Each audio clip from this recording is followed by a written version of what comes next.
Hello বন্ধুরা, আজ যে আমি পোলাওটা বানিয়েছি এই পোলাওটা খাওয়ার পরে রেস্টুরেন্টের পোলাও খাওয়া একদম ভুলে যাবে।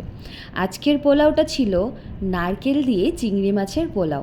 তো চলো দেখে নিই আমি কিভাবে বানিয়েছি। প্রথমে আমি এখানে 2 কাপ মতো চাল নিয়ে ভালো করে ধুয়ে রেখেছিলাম। তারপর এক এক করে সবজিগুলো কেটে নেব। আমি এখানে বেশি সবজি দিইনি, তোমরা পারলে এখানে আরও কিছু সবজি অ্যাড করতে পারো।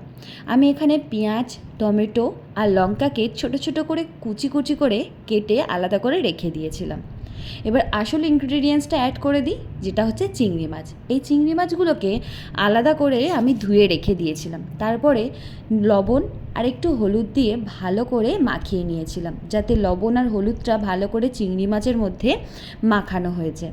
এবারে কড়াতে তেল গরম করে এক এক করে চিংড়ি মাছগুলোকে ছেড়ে দিয়েছিলাম ভাজা করার জন্য। মনে রাখবে এই যে ভাজাটা করা হবে এটা যেন একদম লো ফ্লেমে করা হয়। ভাজা হয়ে যাওয়ার পরে আস্তে আস্তে করে উল্টে পাল্টে আর এক পিঠটা আমি ভাজা করে নিয়েছিলাম। আর এই ভাজাটা খুবই অল্পভাবেই ভাজা করা হবে, বেশি কড়া করে ভাজা করবে না। ভাজা হয়ে গেলে এক এক করে তুলে নেবো একটা পাত্রের মধ্যে। তারপরে ওই তেলেই একটু তেজপাতা দিয়েছিলাম, আগে থেকে সোক করা কাজু বাদাম দিয়ে একটু ভালো করে নাড়িয়ে নিয়েছিলাম। এরপরে আগে থেকে কেটে রাখা পেঁয়াজগুলোকে নিয়ে নিয়েছিলাম।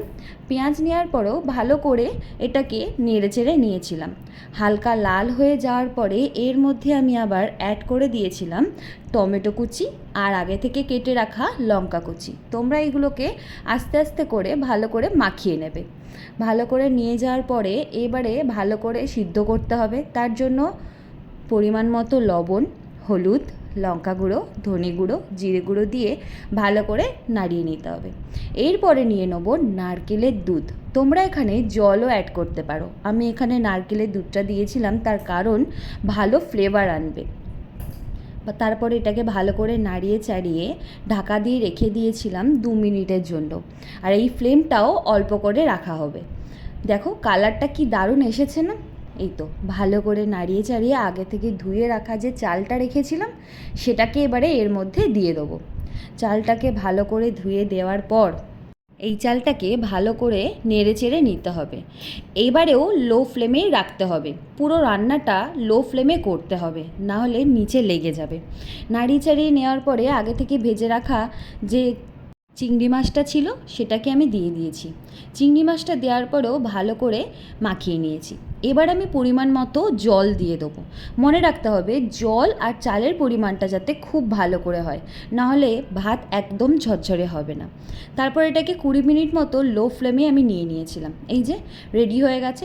এরপরে আমি একটু ঘি ছড়িয়ে নিয়েছিলাম। তোমরা পারলে প্রথমেও ঘি দিতে পারো আর নাও অ্যাড করতে পারো। আমার তো রেডি হয়ে গেছে। এবার তোমরা জানিও তোমাদের কেমন লেগেছে।